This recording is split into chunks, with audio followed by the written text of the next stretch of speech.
Le bitume chaud est une substance qui peut causer des accidents graves. S'il n'est pas refroidi, tout contact avec la peau provoque des brûlures profondes jusqu'aux muscles sous-jacents qui nécessitent une intervention chirurgicale. Il faut compter ensuite jusqu'à 12 mois de rééducation intensive et même après cela, les plaies peuvent mettre encore entre 3 et 5 ans à se cicatriser complètement. Un tel accident peut avoir de très grosses répercussions sur le patient et sa famille. Comme avec notre guide pratique sur la manipulation sans danger du bitume, ce programme souligne les meilleures pratiques européennes en relevant les recommandations de NINAS basées sur la documentation d'Eurobitume en matière de livraison de bitume sécurisé. Le bitume n'est pas classé comme un produit dangereux. En revanche, pour le transport ADR, le bitume est classé comme appartenant aux marchandises dangereuses en raison de sa température élevée. Quand il est chauffé à des températures élevées pour pouvoir le manipuler et le transporter, le bitume peut présenter un risque de brûlure grave. Contrairement aux produits plus dangereux comme l'acide ou le pétrole, il est parfois facile d'oublier le danger que le bitume peut présenter et les précautions élémentaires à observer pour le traiter en toute sécurité. C'est bien le propos de ce DVD, pour que chacun puisse rentrer chez soi en toute sécurité, jour après jour. L'équipe NINAS s'est engagée à aider nos clients et partenaires à travailler en toute sécurité avec nos produits, parce que bien souvent, les accidents ne sont que le résultat d'une succession d'inadvertances mineures. Vous retrouverez dans le guide pratique de NINAS les messages présentés dans ce programme.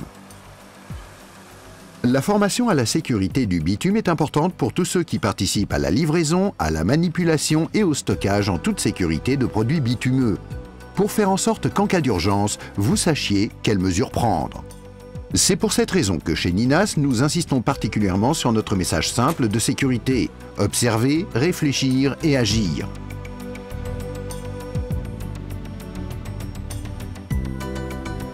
À l'arrivée sur le site, le chauffeur doit se présenter au pont bascule ou au bureau du site. Le représentant du site vérifie et signe la documentation du chauffeur. Il est primordial de rester constamment vigilant aux dangers potentiels, en réfléchissant à la manière de les atténuer, puis en prenant les mesures qui s'imposent. Les chauffeurs chargés de la livraison du bitume de NINAS ont reçu une formation approfondie aux mesures de sécurité à observer. Tous les jours avant de quitter le dépôt, ils effectuent un contrôle de sécurité de leur véhicule et de leur équipement de sécurité pour s'assurer que la signalétique du véhicule est conforme aux exigences ADR. Quand le chauffeur arrive sur votre site, procédez à une initiation sécurité spécifique au site pour vous assurer qu'il en comprenne parfaitement le règlement et les procédures à respecter. Dans quelle mesure votre procédure d'initiation sécurité est-elle efficace? Une bonne gestion du trafic avec les panneaux adaptés aide à réduire les accidents de transport. Il est essentiel de prévoir un bon accès au point de livraison nécessitant le moins possible de marche arrière. Observer, réfléchir et agir. Ces précautions sont à prendre au tout début dès le passage de commande du produit. Pour éviter les accidents, il suffit bien souvent d'observer les précautions les plus élémentaires, comme par exemple en commandant la bonne quantité de bitume. Y aura-t-il suffisamment de place dans vos cuves pour recevoir la livraison commandée? Vous devez toujours le vérifier, puis assurez-vous que les détails de votre commande sont clairs et précis. Observer, réfléchir et agir. Après la pesée, le chauffeur se présente devant le représentant du site pour vérifier que le grade et la quantité commandée correspondent bien aux documents de livraison. Ainsi, par exemple, au Royaume-Uni, le chauffeur et le représentant du client doivent remplir le BDP, le permis de décharge de bitume. Il faut signer la partie du document de livraison qui concerne la surcapacité pour confirmer que la cuve de stockage comporte un volume utilisable suffisant pour accepter le chargement. Les sites doivent employer un système de raccordement sécurisé. La sécurité des raccordements est importante pour éviter les mélanges de produits. Il est important de déverser le bon produit dans la bonne cuve de stockage. Pour les centrales d'enrobés, il arrive que le bitume soit livré à des températures allant jusqu'à 200 degrés Celsius. Pour les clients industriels, la température peut être encore plus élevée que cela. Son mode de livraison dépend du type de système utilisé et du site du client. En règle générale, il existe deux méthodes de décharger le bitume, en utilisant une pompe refoulante ou de l'air comprimé.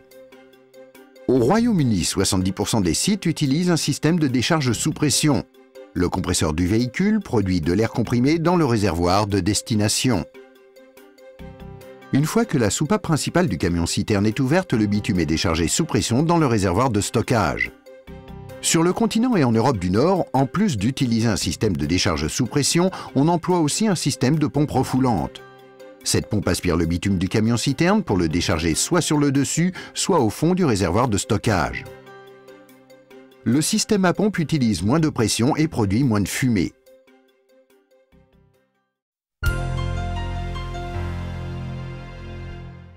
Le déchargement est l'étape qui est potentiellement la plus dangereuse, les débordements pendant la livraison étant les risques les plus fréquents. En cas de défaillance d'un joint statique de décharge ou de rupture d'un flexible sous pression, les particules pulvérisées de bitume peuvent être si fines qu'elles en sont pratiquement invisibles, et pourtant elles restent extrêmement dangereuses. Il convient donc de commencer par protéger correctement le secteur avant de procéder au déchargement. Votre équipement de protection individuelle est-il adapté et observez-vous les panneaux de signalisation? Il vaut mieux toujours prévenir que guérir. Il suffit d'1 ou 2 secondes pour que le bitume traverse toute l'épaisseur de la peau et ce type de brûlure peut entraîner des mois, voire des années de douleur. La meilleure façon de l'éviter consiste de porter son équipement de protection individuelle pour le bitume en permanence. Aucune personne intervenant dans la zone de déchargement ne peut se permettre de négliger n'importe quel élément de son EPI. Les combinaisons réfléchissantes et lourdes tout en un doivent être fermées jusqu'au cou et les pantalons portés sur l'extérieur de bottes de sécurité qui montent à mi-mollet. Il faut porter le casque homologué avec la visière de sécurité et le protège-cou adapté. Et enfin, le port de gants style gantelet est indispensable. Ainsi vêtu, le chauffeur ramasse ses outils à utiliser dans la zone de déchargement. Avant toute opération de déchargement, commencez par repérer et vérifier les installations de douche ou de rinçage qui doivent se trouver dans un périmètre de 20 mètres du secteur de déchargement. On peut maintenant passer au raccordement. C'est une phase extrêmement délicate. Même si le port de l'équipement de protection est vital, la véritable solution consiste à éviter que le moindre accident ne se produise. Le système de sécurité permet au chauffeur de déverrouiller le réservoir de destination. Cela lui permet d'accéder à la bride de connexion de la conduite d'arrivée. Sur les systèmes de décharge à pompe, l'accès sera normalement assuré par des sélecteurs sur le tableau de commande. Les rapports d'accident montrent que même des erreurs mineures au moment du raccordement ou du déchargement peuvent avoir des conséquences catastrophiques. Par conséquent, les consignes de livraison de votre site sont-elles clairement affichées? La bride de connexion doit être nettoyée pour qu'elle assure un raccordement sûr et sécurisé. Le chauffeur doit vérifier aussi l'état des garnitures d'étanchéité qu'il va utiliser pour le raccordement. Pour obtenir un raccordement sûr et sécurisé, elles doivent être en bon état sans le moindre signe de défaut. Il convient aussi de vérifier que le tuyau ne présente pas le moindre signe de défaut. Le système de raccordement de sécurité du site ne donne accès qu'à la bride de connexion du réservoir de stockage précisé par le représentant du site. Une fois les raccordements bien sécurités, la livraison peut commencer. Le chauffeur a l'entière responsabilité du véhicule et il doit rester à côté du bouton d'arrêt d'urgence lors du déchargement. Votre représentant de site doit contrôler le processus de décharge et s'assurer que seul du personnel autorisé se trouve à l'intérieur du périmètre de 6 mètres de la zone d'exclusion. Vos cuves doivent être équipées d'un dispositif d'avertissement en cas de seuil élevé. Dans cet exemple, un système de contrôle par feu de croisement est utilisé. Les jauges doivent être surveillées en permanence pendant le remplissage du réservoir. Ici, le voyant vert indique que ce réservoir dispose de suffisamment de capacité pour accommoder le chargement de livraison dans son intégralité en toute sécurité. Cela veut dire que quand la livraison est complète, 10% de la capacité de la cuve est laissée comme espace vide au-dessus du bitume. En cas d'utilisation d'un système de décharge sous pression, ce vide est rempli par l'air expulsé pour évacuer le flexible de décharge et les conduites du réservoir de stockage une fois la livraison terminée. Cette capacité supplémentaire de la cuve garantit aussi le maintien des pressions de sécurité internes lorsque le bitume se dilate par temps chaud pour éviter ainsi les déversements. Si les voyants deviennent orange comme ici, la capacité de la cuve est arrivée à sa limite de sécurité de fonctionnement et la livraison doit s'arrêter. Ici, l'avertissement orange est raccordé à une alarme sonore de seuil élevé. Votre système doit comporter obligatoirement une alarme sonore. Si le déchargement ne s'est pas arrêté, l'avertissement rouge se déclenche. Cela indique que la limite de sécurité du volume utilisable du réservoir a été dépassée. La marge de sécurité du vide à l'intérieur de la cuve va être trop limitée, ce qui présenterait un danger grave de débordement fortuit. Quel que soit le système d'alarme de seuil élevé employé sur votre site, dès lors qu'il se déclenche, la livraison doit obligatoirement s'arrêter. Les représentants du site doivent également connaître la démarche à suivre au cas où un incident viendrait à blesser le chauffeur et l'empêcher d'arrêter la livraison. S'il n'existe aucun danger immédiat, le chauffeur ferme le réservoir en employant la procédure d'urgence. Il y a plusieurs boutons d'arrêt d'urgence situés autour du véhicule.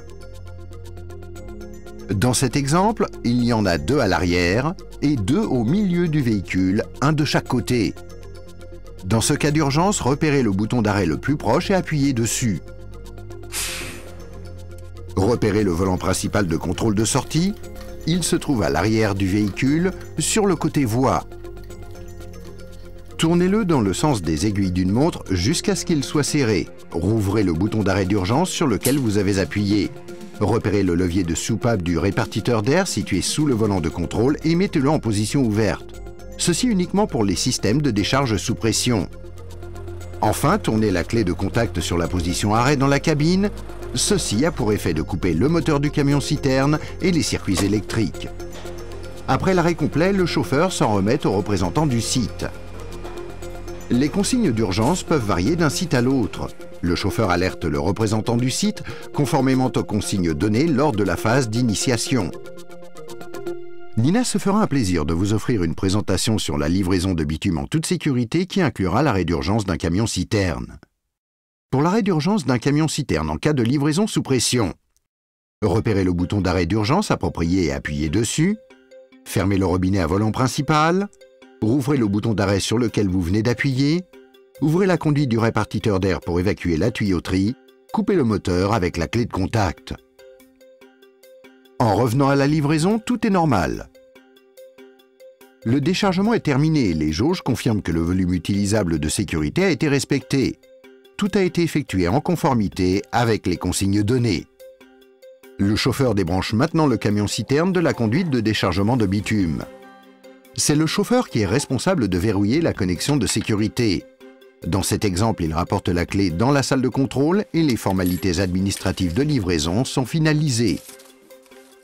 Le chauffeur doit laisser la zone de déchargement dans le même état qu'il l'a trouvée, propre, sécurisée et sûre. Le déchargement en toute sécurité de bitume chaud n'est qu'une partie seulement de notre propos.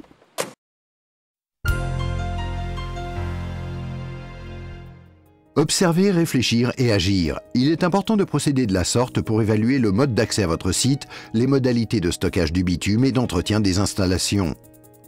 Chaque site est différent. Avez-vous évalué les risques présents dans votre site? Les questions d'accès de site doivent être abordées dès la phase d'initiation. Les visiteurs comprennent-ils les règles de votre site? Savent-ils quoi faire en cas d'urgence?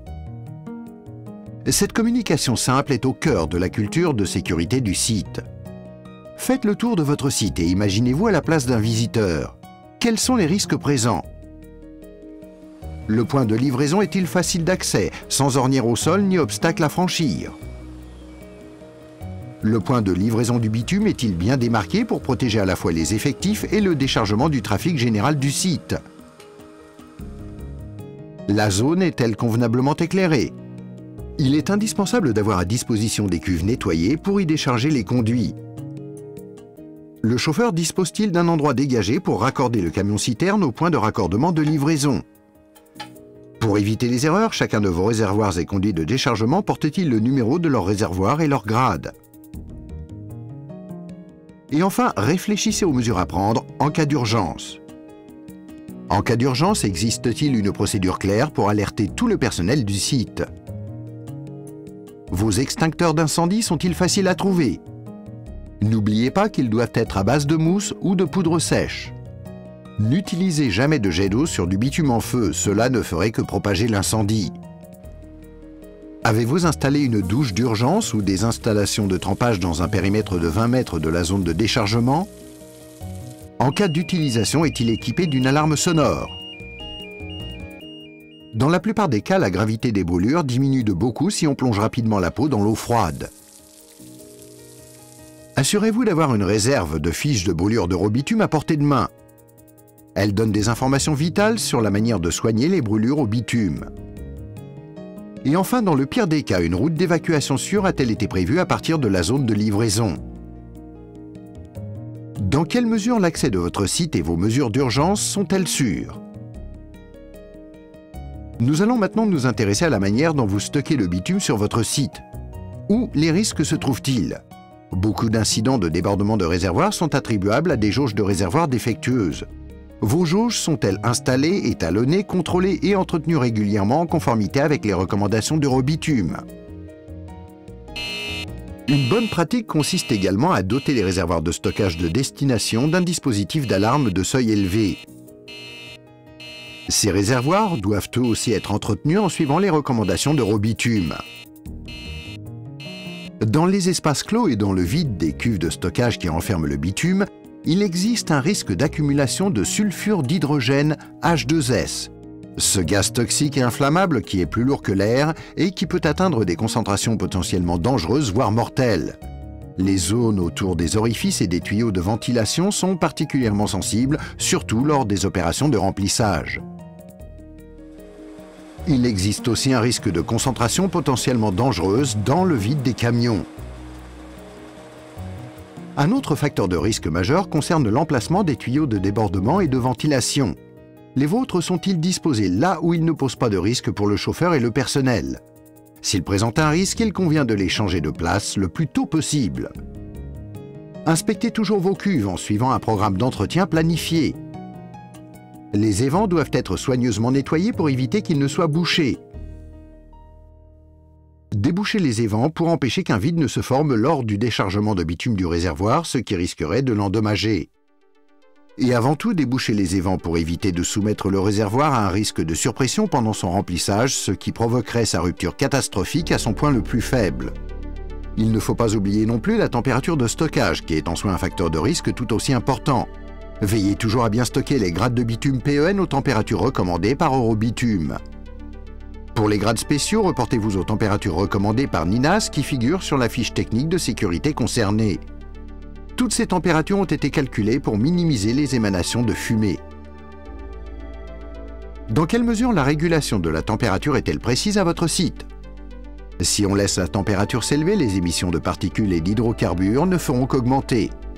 Pire que tout, une mauvaise régulation de la température a pour effet d'augmenter la décharge de sulfure d'hydrogène, ce gaz qui est extrêmement toxique et inflammable. L'autre chose à prendre en compte en matière de stockage de bitume, c'est le risque d'incendie. Si un incendie se déclare n'importe où à proximité d'un réservoir de stockage, appelez toujours les pompiers. N'essayez pas de vous attaquer vous-même à l'incendie. Il y a d'abord le risque d'auto-inflammation en cas de fuite de bitume dans l'isolant du réservoir. Si l'isolant a été imbibé de bitume, celui-ci doit être remplacé. S'il n'est pas possible de remplacer immédiatement l'isolant, il est possible de diminuer le risque d'incendie en injectant de la vapeur au moyen de lances à vapeur. Deuxièmement, il y a le risque de déclenchement d'incendie à l'intérieur du réservoir. Ce type d'incendie est le plus fréquent quand les niveaux de bitume à l'intérieur tombent en dessous du niveau recommandé de 300 mm au-dessus de l'élément chauffant.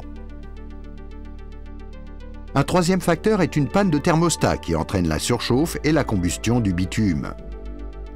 Vos niveaux sont-ils soigneusement contrôlés? Et enfin, une autre cause possible d'incendie à l'intérieur du réservoir tient à une ventilation inadéquate, ayant pour résultat la combustion de dépôts pyrophores à l'intérieur du réservoir. Si des résidus de bitume ou des vapeurs inflammables prennent feu aussi, il faut s'attendre à un incident très grave. Contrôlez l'évacuation actuelle de votre réservoir. Le risque d'incendie sera réduit par la présence d'un évent unique conforme à la législation en vigueur et laissé ouvert en permanence.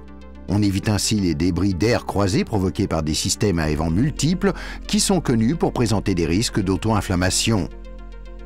Il faut aussi mentionner un autre danger, moins évident celui-ci, associé à du bitume chaud. Il s'agit de la présence d'eau. Si de l'eau entre en contact avec du bitume chaud, le mélange ne tarde pas à se dilater à près de 2000 fois son volume original et à prendre feu violemment. En cas de présence d'eau dans un réservoir sur le point d'être rempli, attendez-vous à un résultat catastrophique.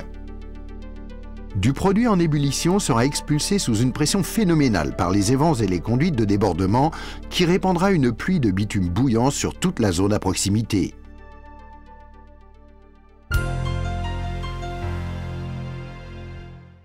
Observer, réfléchir et agir.